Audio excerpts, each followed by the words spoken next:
کیا آپ جانتے ہیں نبی کریم صلی اللہ علیہ وسلم کی لائف کا وہ مومنٹ کون سا تھا جب پہلی بار آسمان سے وحی نازل ہوئی اور دنیا میں اسلام کی روشنی پھیلی؟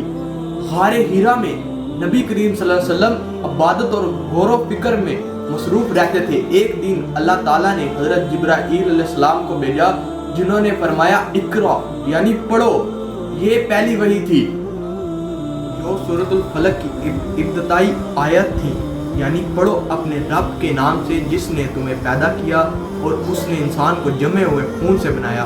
یہ وحی صرف نبی کریم صلی اللہ علیہ وسلم کے لیے نہیں بلکہ پوری انسانیت کے لیے علم اور ہدایت اور روشنی کا آغاز تھا۔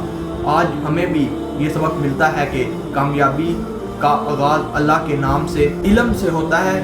جو اپنی زندگی کو قرآن کے ساتھ جوڑ لے وہ کبھی اندھیروں میں نہیں بھٹکے گا۔ اللہ تعالیٰ ہمیں نبی کریم صلی اللہ علیہ وسلم کی سنت اور قرآن مجید کو صحیح معنوں پر پڑھنے کی توفیق اور عمل کرنے کی توفیق عطا فرمائے، آمین۔